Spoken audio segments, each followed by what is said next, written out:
Hello नमस्कार। एक बार फिर से स्वागत है आपका चाणक्य ग्रुप ऑफ इकोनॉमिक्स में। यूजीसी नेट जून 2025 का एग्जाम ओवर हो गया है। अभी हम लोग इसका एनालिसिस करेंगे डिटेल में। इस सेशन में हम लोग डिस्कस करेंगे Indian economy and money and banking से क्वेश्चंस। अब इसमें टोटल इंडियन इकोनॉमी के 11 क्वेश्चंस हैं प्लस 5 क्वेश्चंस हैं मनी एंड बैंकिंग के। तो इंडियन इकोनॉमी जो पैटर्न इस बार रहा है, मोस्ट प्रोबेबली चांसेस ये है कि नेक्स्ट जो दिसंबर का एग्जाम है यूजीसी का, उसमें भी सेम पैटर्न रह सकता है जो दिसंबर 2025 वाले एग्जाम में। मेन चीज यहाँ पे ये है कि जो फॉर्मेट है या फिर जो क्वेश्चन फॉर्मेटिंग है वो उस चीज को समझना। ठीक है, नेक्स्ट अपकमिंग एग्जाम में भी इस टाइप के सिमिलर क्वेश्चन हमें देखने को मिल सकते हैं। चलिए, तो इंडियन इकोनॉमी ज्यादातर जो इस बार क्वेश्चंस बने हैं वो बने हैं इंडियन इकोनॉमी, एक तो बजट में से क्वेश्चन बने हैं और बजट के बाद जो क्वेश्चन बने हैं वो है इकोनॉमिक सर्वे से क्वेश्चंस। ठीक, चलिए आगे बढ़ते हैं। तो 11 क्वेश्चन है वो वन बाय वन डिस्कस करते हैं। डेफिनेटली ये अदर एग्जामिनेशन भी में भी आपके काम आएंगे। ठीक है, चलिए यूजीसी नेट दिसंबर 2025 की अगर आप तैयारी कर रहे हैं तो बैचेस हमारे चल रहे हैं पेपर 2 इकोनॉमिक्स के लिए भी, और कंबाइंड बैच भी चल रहा है पेपर 1 एंड पेपर 2 इकोनॉमिक्स के लिए भी। कोई भी डिटेल्स इंक्वायरी चाहिए तो इन नंबर पे आप कांटेक्ट कर सकते हो। चलिए आगे बढ़ते हैं, क्वेश्चन नंबर 1 की तरफ चलते हैं। देखो, बहुत ही जितने भी क्वेश्चंस बने वो सब क्वेश्चंस बजट से डायरेक्ट क्वेश्चन बने इस फॉर्म में कि क्रोनोलॉजिकल ऑर्डर में, ठीक है, या सिक्वेंशियल ऑर्डर में। Arrange the following items on the basis of expenditure allocations. ठीक है, जब भी बजट पब्लिश होता है बजट का अलोकेशन कहाँ कहाँ किस सेक्टर में कितना हुआ है, इस टाइप के क्वेश्चन इंपॉर्टेंट बन जाता है, पहले भी आ चुका है। ठीक है, अब एक हमने लाइव सेशन लिया था, लाइव सेशंस, उसमें एमसीक्यूज ऑन गवर्नमेंट बजट। ठीक है, गवर्नमेंट बजट 25-26, इसी बजट वाले सेशन में से 5 क्वेश्चंस आए थे, डायरेक्ट बने थे 5 क्वेश्चन डायरेक्ट। ठीक है, आप इसको एक बार वॉच कर लीजिएगा। तो 5 क्वेश्चन इसमें आप देखोगे, ठीक है, 5 क्वेश्चन यहाँ से आए हुए हैं। अब इसमें अगर आपने बजट कहीं से भी पढ़ लिया अगर होता तो बजट के जितने भी क्वेश्चंस थे, ठीक है, बेसिक क्वेश्चन बने, ज़्यादा टिपिकल क्वेश्चन नहीं थे। अब इसमें बजट एलोकेशन है, और बजट एलोकेशन ये सबसे ज़्यादा सर्कुलेट हो रहा था, और टेलीग्राम ग्रुप पे भी ये बहुत बार सर्कुलेट हो रहा था, टेलीग्राम चैनल पे भी हमने शेयर किया था। चलिए, बजट एलोकेशन में डिफेंस में देखिए, डिफेंस में सबसे ज़्यादा बजट एलोकेशन है 4,51,000 करोड़। अब इसमें नेक्स्ट जो दिसंबर का एग्जाम है यूजीसी का, बिल्कुल श्योर है कि यहीं से ही क्वेश्चंस बनेंगे, इसी बजट से। ठीक है, नया बजट पब्लिश होगा नहीं, तो बजट 2025 25-26 वाला, ठीक है, ये इंपॉर्टेंट है। चलिए नेक्स्ट, एग्रीकल्चर अलाइड एक्टिविटीज। सबसे पहले डिफेंस का देख लेते हैं। डिफेंस नंबर 1 पे है, ठीक है, that is 4,91,000। Rural development 2,66,000 second number पे रूरल डेवलपमेंट। नेक्स्ट हमारे पास होम अफेयर्स गिवन नहीं है। Agriculture allied activities 1,71,000 third number पे है। नेक्स्ट एजुकेशन हमारा हो गया 1,28,000 फोर्थ नंबर पे, और फिफ्थ नंबर पे हो गया कॉमर्स एंड इंडस्ट्री, हाँ जी, 65,000 करोड़ का अलोकेशन हुआ है। ठीक है, फिफ्थ नंबर पे। तो टोटल अगर हम लोग इसको अगर डिसेंडिंग ऑर्डर में अरेंज करें, जितने भी क्वेश्चन थे या तो असेंडिंग ऑर्डर में थे या डिसेंडिंग में थे। ठीक है, क्रोनोलॉजी से इस बार अगर हम ओवरऑल देखें, क्रोनोलॉजी से अप्रॉक्स 12 to 15 क्वेश्चन क्रोनोलॉजी के ही क्वेश्चन हैं। ठीक, तो डिसेंडिंग ऑर्डर में इसमें देखते हैं। डिसेंडिंग ऑर्डर में नंबर 1 डिफेंस जो है सबसे हाईएस्ट या फिर सबसे ज़्यादा वेटेज रखता है, तो ये आ गया नंबर 1 पे। ठीक है, सी। उसके बाद सेकंड नंबर पे आ गया rural, that is E. Third number पे आ गया ए। ठीक है, फोर्थ नंबर पे दैट इज एजुकेशन, बी। और लास्ट में जो है वो है डी। ठीक है, C E A B D, C E A B D second option जो है करेक्ट है, और ये डिसेंडिंग ऑर्डर में इसको सेट करना था। चलिए आगे बढ़ते हैं। चलिए, इसका स्क्रीनशॉट भी ले लीजिएगा आप। पीडीएफ 100 क्वेश्चन सॉल्व जब हम करेंगे उसके बाद एप्लीकेशन पे भी अपलोड हो जाएगा। चलिए next, arrange the following union government deficits as percentage of GDP. Again ये वाला जो है ना, हमने इंडिविजुअल तौर पे इस क्वेश्चन में बहुत फोकस किया। ठीक है, एक ये वाले क्वेश्चन पे, और एक जो एमएसएमईज में जो रिवाइज्ड एस्टिमेशन हुआ है, रिवाइज्ड टारगेट हुआ है इन्वेस्टमेंट और टर्नओवर का, वो ठीक, वो दोनों ही क्वेश्चन आए। चलिए, परसेंटेज ऑफ डेफिसिट 2023-24, ठीक है, और किस बजट में, 2025-26 के बजट में। चलिए, तो हालांकि ये सीक्वेंस जो है वो सेम रहेगा, चाहे वो 23-24 का रिवाइज्ड एस्टिमेशन हो, चाहे वो 2024 या 25 का हो। ठीक है, सीक्वेंस सेम रहेगा। ये क्वेश्चन पहली बार नहीं आ रहा, बहुत बार पहले भी बन चुका है इस टाइप का क्वेश्चन। चलिए, सबसे पहले हम अगर फिजिकल डेफिसिट देखें, 5.6, 23-24 का 5.6। Effective revenue deficit it is 1.6। Next primary deficit 2%। Next current account deficit, ठीक है, 1.1%। Next revenue deficit, revenue deficit 2.6% of GDP. चलिए अब क्रोनोलॉजी आपकी बन जाएगी। अब इसको हमने असेंडिंग ऑर्डर में अरेंज करना है। असेंडिंग ऑर्डर इसमें हमें जो वेटेज जिसकी सबसे कम है, ठीक है, उसको हमें सबसे नंबर 1 पे रखना है। तो इसमें देखो जो डी डी डी ऑप्शन दे दिया है, तो एक ऑप्शन तो आपका एलिमिनेट, एक ऑप्शन तो आपका ऑलरेडी एलिमिनेट हो गया। अब आपका कंपटीशन इन चारों में से रह गया, राइट। सभी में क्या है, फर्स्ट ऑप्शन में डी डी डी डी है, तो एक चीज तो क्लियर है कि ये सबसे कम होगा करंट अकाउंट डेफिसिट, ठीक है। अब उसके बाद नेक्स्ट हमारे पास है प्राइमरी डेफिसिट 2% और उससे भी कम है इफेक्टिव रेवेन्यू डेफिसिट 1.6, तो बी, डी के बाद हो गया बी, एंड 1.6 के बाद हमारे पास है 2% primary deficit C, and next उसके बाद है 2.6, that is 2.6 revenue deficit, last में physical deficit that is A, ठीक है। आपको आप अंदाजा इसमें ये भी लगा सकते थे कि रेवेन्यू डेफिसिट हमेशा ही हाई रहता है as compare to other deficits, ठीक है। तो ए तो लास्ट में आना ही था, ठीक। तो हमारा answer D B C E A, D B C E A, third option is correct. चलिए फॉर फ्यूचर रेफरेंस इसका स्क्रीनशॉट ले लीजिए, एंड नेक्स्ट टाइम यूजीसी में आस्क, ठीक है, UGC will definitely ask 2025-26 budget estimates, और it may ask about revised estimation of 24-25, ठीक। तो दोनों को ही आप एक बार दोनों की रिवीजन कर लीजिएगा। नेक्स्ट, सो इसका स्क्रीनशॉट ले लीजिए, that one is important. Next third questions, again इस टाइप का questions, rupees goes and rupees comes, ये तो आपने बजट में देखा होगा ना। Again expenditure allocations, again rupees goes वाला पोर्शन है 25-26, असेंडिंग ऑर्डर, बस ये देख लेना what it is asked, it is asked either ascending और डिसेंडिंग, दोनों में से एक पूछेगा। सो असेंडिंग ऑर्डर में असाइन करना है। असेंडिंग ऑर्डर सबसे पहले हम देख लेते हैं एक चार्ट, और इस चार्ट को आप लोग नेक्स्ट अपकमिंग एग्जाम में भी इंपॉर्टेंट मानिएगा, ठीक है। इस टाइप के क्वेश्चन पहले ही बन चुके थे। Next finance commission and other transfers, finance commission and other transfers कितना, 8% ऑफ टोटल, ठीक है। रुपीज जितना भी हमारा बजट एलोकेशन होता है या फिर एक्सपेंडिचर होता है उसका 8% finance commission other transfers, and interest payment constitute with 20%, पहले ये हाईएस्ट था, now it is second highest, ठीक। नेक्स्ट फर्स्ट हाईएस्ट कौन सा है, state share and duties, and it is also important कि फर्स्ट हाईएस्ट कौन सा है, सेकंड हाईएस्ट कौन सा है। Next pensions approx 4%, next major subsidies 6% of total, next central sector schemes excluding capital outlay, तो ये हो गया 16%, है ना। Now we have to assign it in ascending order. Ascending order सबसे कम कौन सा है, सबसे कम है हमारे पास पेंशन सी, ठीक है। नेक्स्ट हमारे पास है major subsidies 6%, that is D.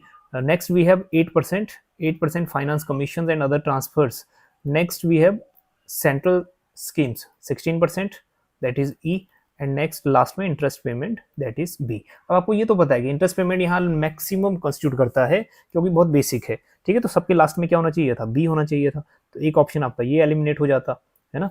Next pension सबसे लीस्ट जाता है हमेशा ही, पेंशन बहुत कम शेयर रहता है हमेशा ही, ठीक। तो ये भी पेंशन का शेयर सबसे कम होता, तो सी ऑप्शन फर्स्ट में आता, तो हमारा सेकंड वाला ऑप्शन सही हो जाता। तो बहुत सारे ऑप्शंस इसमें ऐसे होंगे, अगर आपको एक या दो ऑप्शन भी आते हैं, ठीक है, चांसेस बहुत ज्यादा ये हैं कि आपका आंसर करेक्ट होगा।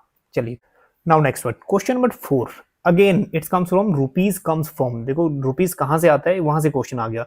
अब आपको ये पता है कि लार्जेस्ट जो शेयर है रुपीज कम्स में इनकम टैक्स का है, इनकम टैक्स कंस्टिट्यूटिंग 22% हाईएस्ट, और इसके बाद जो कंस्टिट्यूट करता है वो करता है GST approx 18% of total receipts, ठीक।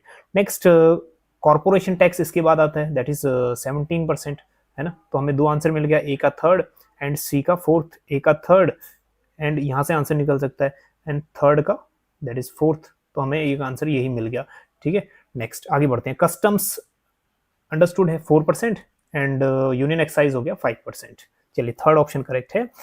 बट हाँ, इस टाइप के जो क्वेश्चंस हैं अगर आपको एक या दो भी अच्छे से पता है तो आप उसका जो सीक्वेंस है वो अच्छे से जान जाओगे, ठीक है। अब इसका स्क्रीनशॉट ले लीजिएगा, that one is important. Corporation tax 17%, income tax 22% and goods and services, ठीक है, 18% ऑफ टोटल। 18 पैसा है ये एक्चुअली, 100 में से 100 पैसा में से 18 पैसा, but it percentage wise it is also correct, ठीक। तो ये सीक्वेंस आप देख लीजिएगा, सीक्वेंस बहुत बार पूछा गया है यूजीसी में। अगर 24-25 का पूछेगा सो दैट वन। चलिए क्वेश्चन ऑफ फिफ्थ देखते हैं। अब ये 5 ऐसे क्वेश्चंस थे जो एक ही वीडियो सेशन से आए हुए थे, लाइव सेशन से आए हुए थे। तो बजट को कभी भी एस्टिमेट बिल्कुल अंडर एस्टिमेट करना ही नहीं है, ठीक है। बजट वाली जो पीडीएफ है उसको अच्छे से रीड आउट करिएगा, अपकमिंग एग्जाम में भी इंपॉर्टेंट होगा वो। चलिए एमएसएमईज इफेक्टिव फ्रॉम 1 अप्रैल 2025। एक अच्छा सा मैं ट्रिक बता रहा हूँ आपको, ये ट्रिक याद रखिएगा।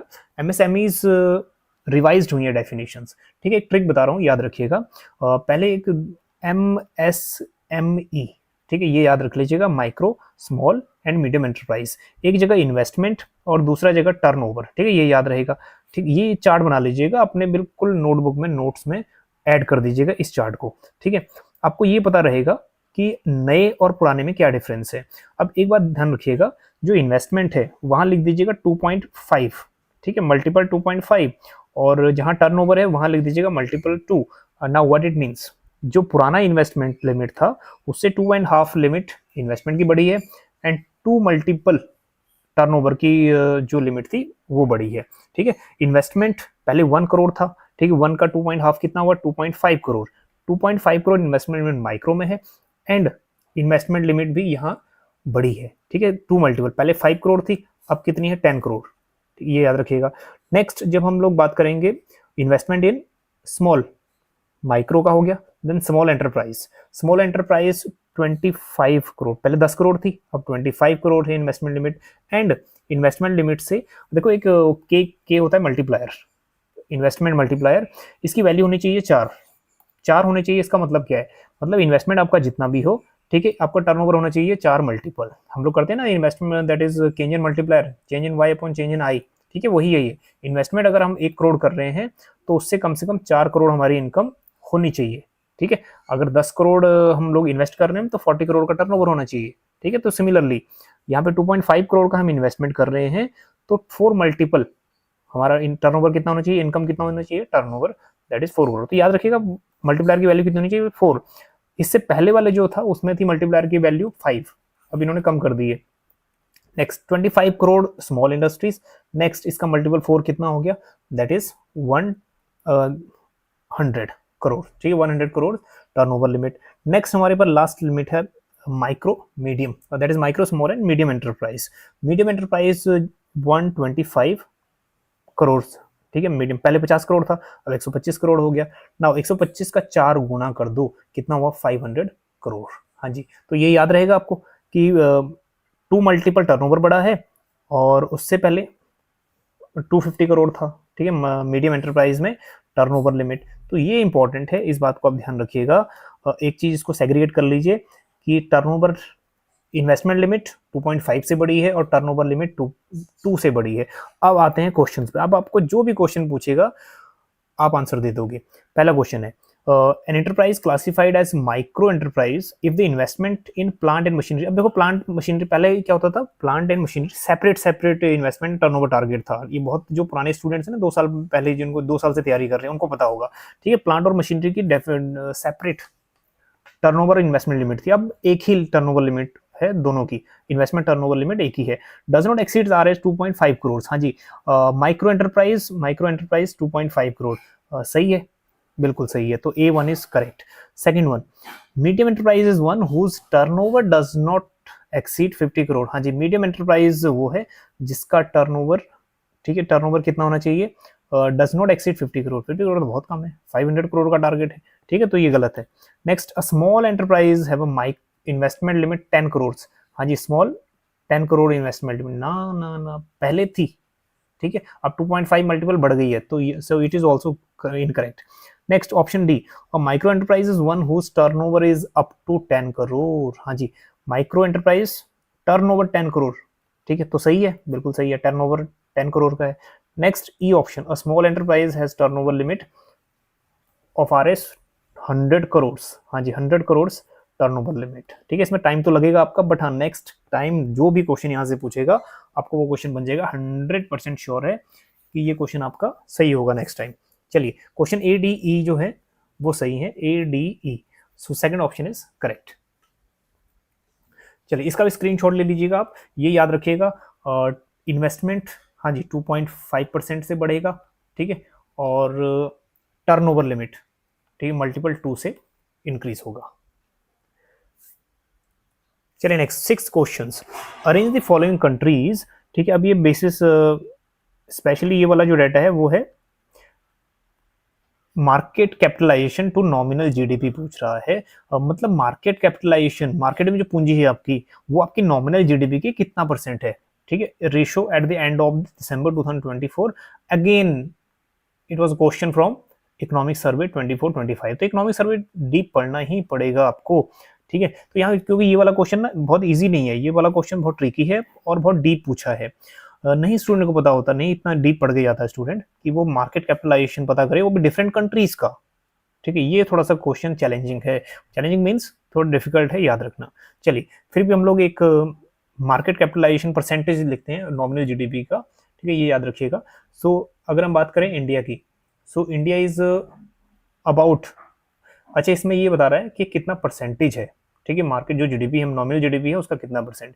इंडिया की जो मार्केट इकोनॉमी है, कैपिटलाइजेशन उसमें है 136% अप्रोक्स, दैट इज इंडिया की 136%। ठीक है, और अगर हम यूके की बात करें, यूके इज अबाउट 99 और 100%। ठीक है, जितना नॉमिनल जीडीपी है उतना मार्केट कैपिटलाइजेशन है।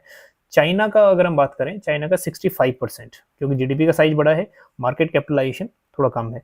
नेक्स्ट ब्राजील, ब्राजील के it is about 37% of nominal GDP. Japan, Japan की अप्रोक्स 156%। ठीक है, अब नेक्स्ट टाइम सेम क्वेश्चन तो नहीं बनेगा, फिर भी ये डाटा थोड़ा याद रख लेना। चलिए अब हमें इसे असेंडिंग ऑर्डर में तय करना है। हाँ जी, असेंडिंग जो लीस्ट है सबसे पहले आएगा। 37 ब्राजील सबसे पहले आ गया, फिर चाइना आ गया 65 पे। ठीक, उसके बाद यूके आ गया ए में, next India 136 B, and next Japan E. So it was very tricky questions and deep question भी है ये। DCABE, DCABE। ठीक है, थर्ड। अगर ये क्वेश्चन आपका सही नहीं हुआ होगा ना, तो इसमें मलाल करने की या फिर इसमें रिग्रेट करने की कोई जरूरत नहीं है, क्योंकि ये क्वेश्चन था ही डीप। ठीक है, इतना डाटा बच्चा नहीं याद करके जाता, क्योंकि बहुत सारे अदर सब्जेक्ट भी हैं। चलिए इसका स्क्रीनशॉट आप ले लीजिएगा। तो इकोनॉमिक सर्वे और बजट, ये आपको बहुत अच्छे से प्रिपेयर करना है नेक्स्ट एग्जाम के लिए। क्वेश्चन 7 देखो, अगेन कहां से आ गया, इकोनॉमिक सर्वे 24-25 से, है ना। नेक्स्ट टोटल एफडीआई में जो फर्स्ट हाफ है, उसमें फिजिकल ईयर 25 में, ठीक है, इकोनॉमिक सर्वे के हिसाब से total FDI sector wise share पूछा है। हालांकि क्वेश्चंस इसमें ना अगर सेक्टर वाइज पूछता उसमें प्रॉब्लम नहीं थी, मेन सेक्टर नहीं पूछा, सेक्टर की जो मिड जो बीच में है पोर्शन, ठीक है, वहां से पूछ लिया। जैसे सीमेंट एंड जिप्सम प्रोडक्ट हो गए, ठीक है, नॉन कन्वेंशनल एनर्जी, इतना डीप, ये भी डीप पूछ लिया क्वेश्चन। हालांकि computer software, service sector, automobile sector, इस टाइप के क्वेश्चन पहले बन चुके हैं। ठीक है, चलिए तो सबसे पहले अगर हम बात करें ऑटोमोबाइल इंडस्ट्री, ऑटोमोबाइल इंडस्ट्री सबसे ज्यादा जो है शेयर अभी है service, that is computer software, फिर सर्विस। कंप्यूटर का अभी हम लोग अगर टोटल ओवरऑल बात करें तो 15 to 16% शेयर, 15 to 16%। नेक्स्ट जितने भी डिफरेंट सोर्सेज होंगे, उन सोर्सेज का डाटा भी थोड़ा वेरी करेगा। ठीक है, next automobile sector, automobile sector का approx 5 to 6%। Next hospital and diagnostic centre का, और hospital and diagnostic it is about 3 to 4%। Cement and gypsum 6% या फिर 6.6% के आसपास। Non conventional energy it is about 9.7% share. ठीक है, अब अगेन हमें इसको डिसेंडिंग ऑर्डर में तय करना है, जिसकी हाईएस्ट वैल्यू है डी, इसको हमें पहले रखना है, that is D computer sector. Next हमारे पास हो गया non conventional E, next we have cement and gypsum, next automobiles, and next हो गया B. So DECAB, DECAB first option is correct. चलिए अब इसका स्क्रीनशॉट ले लीजिएगा। अगेन ये फर्स्ट हाफ में है फिजिकल ईयर 25। अगर आप ओवरऑल पूरे ईयर का देखोगे तो ये डाटा आपको चेंज मिलेगा। ठीक है, इस बात का थोड़ा ध्यान देना। Now question number 8, arrange the following countries in descending order based on their current account balance. Again current account balance as percentage of GDP, specially ये क्वेश्चन है इकोनॉमिक सर्वे का। अगेन इकोनॉमिक सर्वे से भी यहाँ से 2-3 question हमें देखने को मिले, और 5 क्वेश्चन जो देखने को मिले वो है बजट से। तो टोटल 8 क्वेश्चन यहाँ से इस टाइप के बने थे। तो 8 क्वेश्चन काफी ज्यादा वेटेज, ठीक है, वेटेज क्रिएट करते हैं एग्जाम में। नेक्स्ट, हाँ जी, ये क्वेश्चन भी थोड़ा डीप मान लो आप, डीप पूछा ये क्वेश्चन। इसमें क्या है, इंडिया के साथ साथ अदर कंट्रीज का भी डाटा पूछ लिया। ठीक है, करंट अकाउंट का। तो करंट अकाउंट देखो इंडिया का तो डेफिसिट में ही है। अगर हम इंडिया की बात करें तो इंडिया का डेफिसिट है 1.2 minus, that is deficit 1.2% of GDP. Russia positive में है, सरप्लस में है, दैट इज 1.8%, हाँ जी, प्लस ऑफ जीडीपी। चाइना भी सरप्लस में है, that is positive approx 2%, 2.1% of GDP. Next UK, UK का है deficit -3.5% of GDP. South Africa भी डेफिसिट में है, -2% का डेफिसिट। हाँ जी, डिसेंडिंग ऑर्डर में हमें इसको असाइन करना है। डिसेंडिंग ऑर्डर सबसे जो ज्यादा है दैट इज चाइना, 2% सरप्लस में है, तो ये सबसे पहले आ जाएगा, सी, है ना। नेक्स्ट हमारे पास है प्लस में रशिया, दैट इज बी। और नेक्स्ट हमारे पास है नेक्स्ट सबसे ज्यादा मानेंगे हम लोग इंडिया को, क्योंकि सबसे कम माइनस में भी इंडिया है, तो इसलिए हो गया हमारे पास ए। उसके बाद नेगेटिव में जाता है ई, ठीक है, अफ्रीका -2%, सबसे ज्यादा माइनस है यूके का, दैट इज डी। तो सी बी ए ई डी, सी बी ए ई डी, ठीक है, यहाँ पे थर्ड ऑप्शन करेक्ट है। हालांकि एक दो अगर आपको पता थे तो तब भी आंसर आपका आ जाता। नेक्स्ट, इसको आप स्क्रीनशॉट ले लीजिएगा। Next question number 9, which of the following statement best define property rights. हाँ जी, ये क्वेश्चन एक इकलौता ऐसा है अभी तक जो डायरेक्ट क्वेश्चन पूछा गया। अब डायरेक्ट क्वेश्चन इसमें 99% चांस है कि 99% स्टूडेंट की ये आंसर करेक्ट हुआ होगा, क्योंकि ऑप्शन में ही इसका आंसर है। हाँ जी, ऑप्शन क्या कह रहा है, प्रॉपर्टी राइट्स। प्रॉपर्टी राइट्स क्या कहता है, ठीक है, एक आपके पास लैंड एरिया है, उसकी आपकी रजिस्ट्री है, उसके कागज आपके पास है, हाँ जी, you can use it in your own way, ठीक है, अपने तरीके से यूज करो, जो प्रोड्यूस करना है वो करो, सेल करना है सेल करो, ठीक है। नेक्स्ट डेफिनेशन, इसकी प्रॉपर डेफिनेशन क्या है, that is property rights are legally enforced right. हाँ जी, लीगली राइट है आपके पास, रजिस्ट्री है आपके पास, ठीक है, और डॉक्यूमेंट्स हैं आपके पास। Determine how to resource is used, ठीक है, कैसे रिसोर्स यूज करना है, वो ऑन कैसे ऑन करना है, ठीक है, कैसे उसको रखना है, कैसे, वो आपके ऊपर है, कैसे इसको ट्रांसफर करना है, बेचना कैसे, ये आपके ऊपर है। तो third option is correct. Next, property rights, simply आपको ये राइट मिल जाता है to use the good, to earn income from the good and transfer, sell, further इसको सेल भी कर सकते हो। चलिए क्वेश्चन नंबर 10 में क्या पूछ रहा है, idea of constructing poverty weighted index. Poverty weighted index या इंडेक्स हमें ये बताता है कि जब हम लोग ग्रोथ हम चाहते हैं इक्विटेबल सेंस में, मतलब हम लोग पुअर सेक्शन पे ज्यादा फोकस करते हैं, डिस्ट्रीब्यूशन ऑफ रिसोर्सेज हम लोग पुअर सेक्शन पे ज्यादा करते हैं। अपने ट्रिकल डाउन और ट्रिकल अप अप्रोच देखी होगी। ट्रिकल डाउन अप्रोच क्या कहती है, रिचर सेक्शंस का जो डिस्ट्रीब्यूशन है पैसा, हाँ जी, वो कहाँ जाना चाहिए, पुअरर के पास, है ना, poorer section of the society के पास। ये है trickle down approach. Trickle up approach भी है, गरीबों का पैसा रिचर के पास, ये ठीक नहीं माना जाता। ट्रिकल डाउन अप्रोच सही है इंडिया के कॉन्टेक्स्ट में, डेवलपिंग और अंडर डेवलप्ड नेशन में। हाँ जी, तो ये स्पेशली ये क्या करता है, more weight is given to poor section of society. Answers में अगर हम देखेंगे one by one, assign more value और weight on income group of richest people, ना, रिचेस्ट को ज्यादा फोकस नहीं करता। Third option, to facilitate foreign trade, it is not related with foreign trade. Next, to achieve high growth rate, so whenever we spend a lot of money or distribution of income toward poor sections, it will not constitute या it will not create high growth। High growth नहीं होगा, क्योंकि लोगों, poor लोगों ने क्या करना है, अपनी 2 टाइम्स की जो नीड्स हैं, रोटी कपड़ा है मकान, इसको फुलफिल करनी है। बल्कि ग्रोथ में ज्यादातर शेयर होता है कैपिटलिस्ट का, ठीक है, मतलब जिन जो पैसे वाले हैं। तो हाई ग्रोथ भी इसका टारगेट नहीं है। बचा हमारे पास to give least equal weight to all income group. All income group को वेट, इक्वल वेट नहीं देता, ठीक है, फिर भी यूजीसी ने ये राइट आंसर माना है, बट अप्रोप्रिएट आंसर ये होता है कि more weight is given to poor section of the society, ठीक है। हालांकि यूजीसी ने इसको फर्स्ट आंसर माना है। चलिए, प्रॉपर डेफिनेशन क्या होना चाहिए, मेन है हमें सीखना, ठीक है। प्रॉपर डेफिनेशन यही है, that is economic growth in a way that reflect how income gains are distributed specially among the poor, ठीक है, पुअर तक कैसे डिस्ट्रीब्यूट हुई।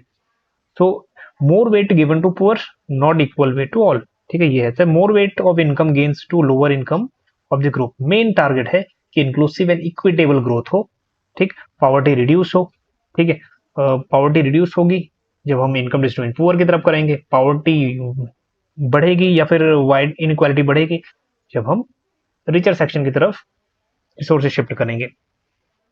नेक्स्ट, एफटीपी 2023 से ये क्वेश्चन आया हुआ है, और एफटीपी को बहुत ज्यादा फोकस हमने किया था अपने सेशन में भी, हालांकि वहां से भी जो क्वेश्चन ना उससे भी डीप पूछ लिया ये। नंबर 1 क्वेश्चन क्या पूछा है, FTP 23 promotes cross border trade in digital economy. हाँ जी, क्रॉस बॉर्डर डिजिटल इकोनॉमी का तो जहां शब्द आ गया वो तो अभी सभी में एप्लीकेबल है ही है, जो भी डाटा है हम डिजिटली कलेक्ट कर रहे हैं, ठीक। तो डिजिटल इकोनॉमी का ये तो है, ए जिसमें नहीं है ना उसको हटा दो, देखो ए यहाँ नहीं है, ये हट गया।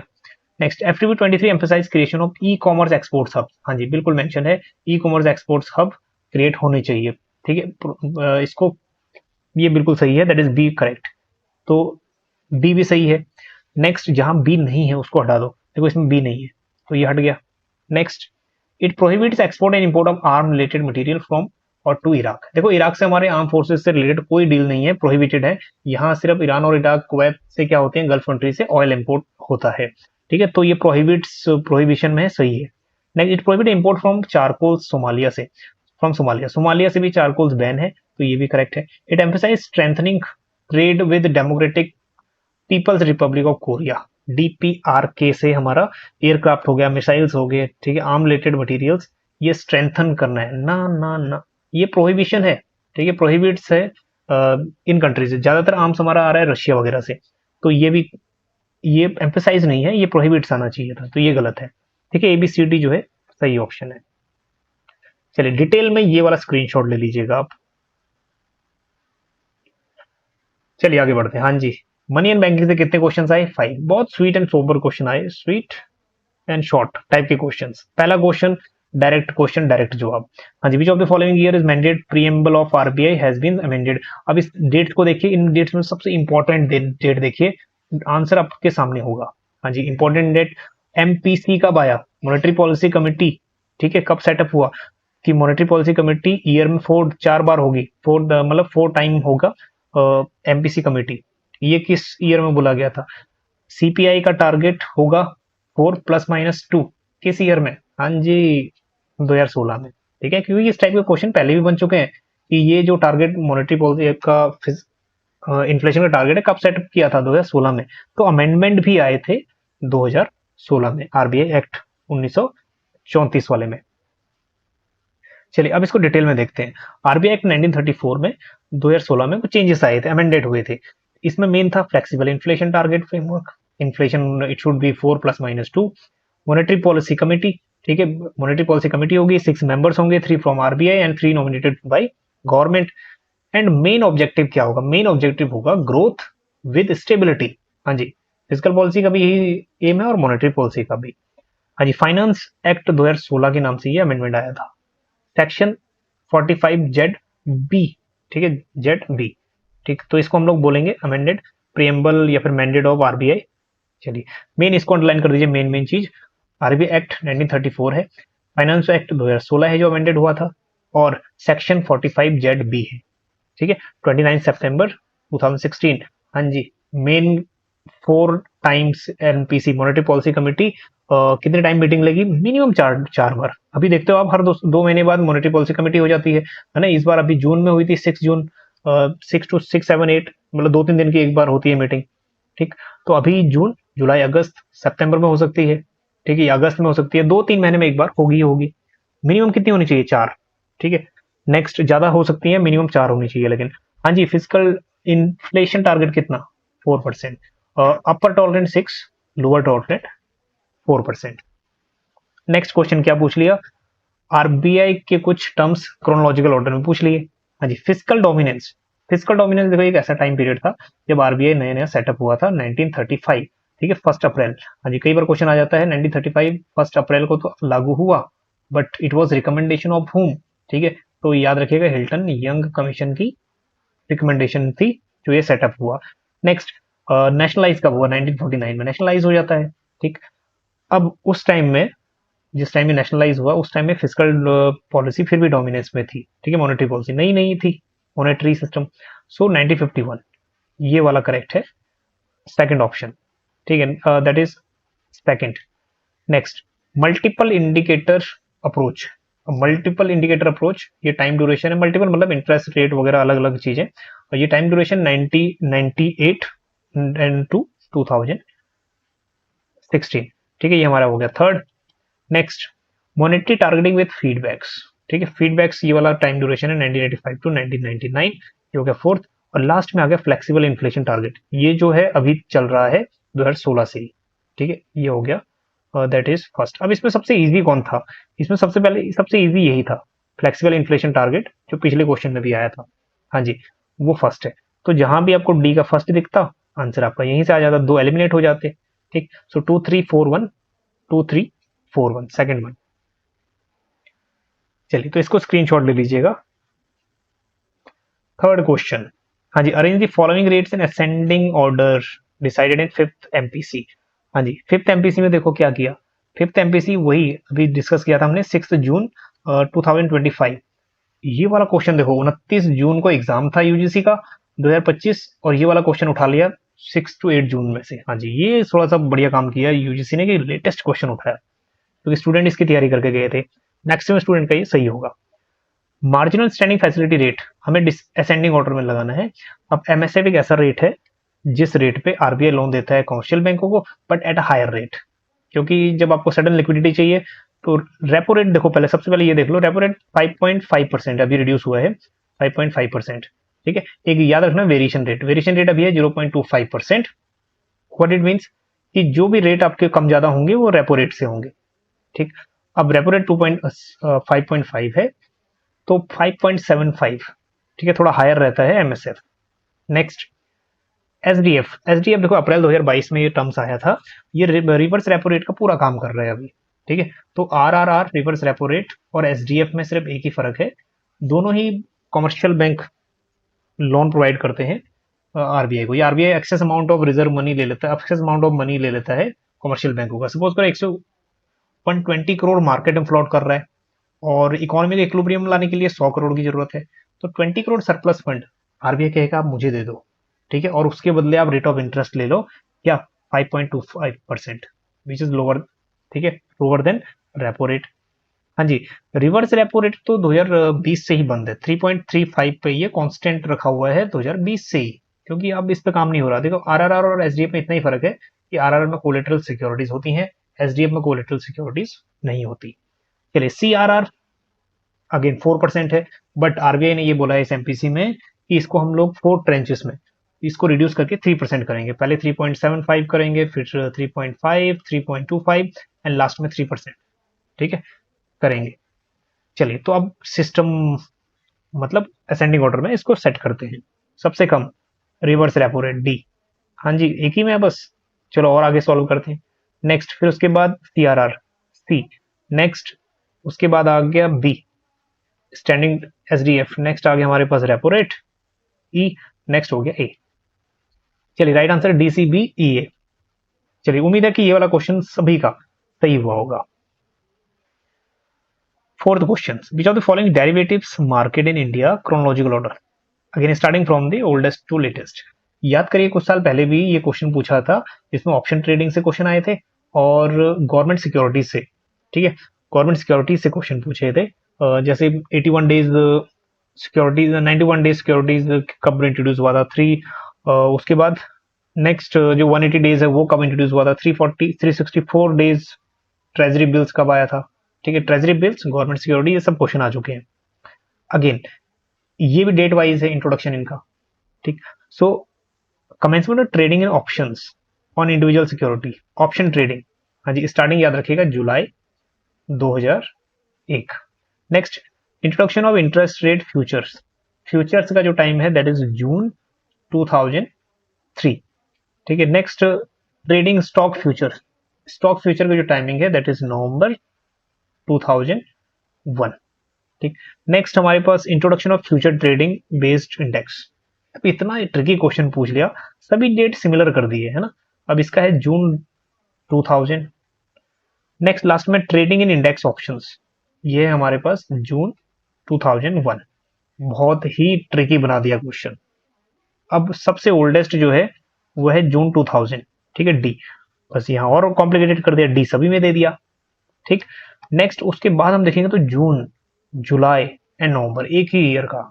हाँ जी, जून दैट इज ई, फिर उसके बाद जुलाई वाला डाटा आएगा ए, फिर उसके बाद नवंबर वाला डाटा आएगा that is C, and then आएगा लास्ट में B. So D A C B, D A C B. हाँ जी, चलिए इसको स्क्रीनशॉट ले लीजिएगा आप। और यहाँ पे देखो 1875 से स्टार्ट हो जाता है इसका, जब बॉम्बे स्टॉक एक्सचेंज, ठीक है, एशिया का सबसे ओल्डेस्ट स्टॉक एक्सचेंज माना जाता है, वो सेटअप हुआ था। नाउ नेक्स्ट क्वेश्चन नंबर 5, ये लास्ट क्वेश्चन है। Which of the following is operating target of monetary policy conducted by RBI. RBI हर साल 2 महीने में, ठीक है, 2 से 3 महीने में एक बार एमपीसी कंडक्ट करता है। तो मेन टारगेट ये होता है उसका कि जो सीपीआई इन्फ्लेशन है, सीपीआई बेस्ड इन्फ्लेशन है 4 ± 2 रहे। नेक्स्ट, ±2 रखने के लिए वो सबसे पहले यूज करता है टूल्स रेपो रेट और उसके बाद weighted average call money rate. Next, reverse repo rate तो यूज नहीं होगा, ठीक है, 2020 के बाद यूज ही नहीं हो रहा। मनी जो एक्सेस मनी है उसको एब्जॉर्व करने के लिए ये टूल यूज होता है। और एमएसएफ यूज होता है बेसिकली ओवरनाइट फंड देने के लिए इमरजेंसी के टाइम में, तो ये भी यूज नहीं होता। ठीक है, अब रेपो रेट से भी ज्यादा weighted average call money rate है, ये इक्वलेंट या फिर आसपास रहता है रेपो रेट के। अगेन, ये एक एवरेज रेट ऑफ लैंडिंग है, मतलब एवरेज रेट ऑफ इंटरेस्ट जो आरबीआई प्रोवाइड कर रहा है, ठीक है, कमर्शियल बैंकों को। तो जो यहाँ पे अप्रोप्रिएट आंसर है वह weighted average call money rate, ठीक है, जो एक टूल यूज कर रहा है ऑपरेटिंग टारगेट। Next, RBI. चलिए, तो ये 5 क्वेश्चन ऐसे थे जो ज्यादा डीप क्वेश्चन तो नहीं पूछा, बट हाँ, इस टाइप के क्वेश्चन आप नेक्स्ट टाइम भी एग्जाम में कहीं ना कहीं देखने को मिल सकते हैं। हाँ जी, इसका स्क्रीनशॉट ले लीजिएगा 1 by 1, ठीक है, विद एक्सप्लेनेशन। चलिए नेक्स्ट सेशन में हम लोग डिस्कस करेंगे पार्ट 2, और पार्ट 2 में हम डिस्कस करेंगे कॉन्सेप्ट बेस्ड लर्निंग। हाँ जी, तैयार रहिएगा कॉन्सेप्ट बेस्ड लर्निंग के लिए, micro economics plus macro economics, ठीक है, इन दोनों की हम लोग स्टडी करेंगे। चलिए, मिलते हैं आपको नेक्स्ट सेशन में, बने रहिएगा चाणक्य ग्रुप ऑफ इकोनॉमिक्स के साथ। Thank you so much.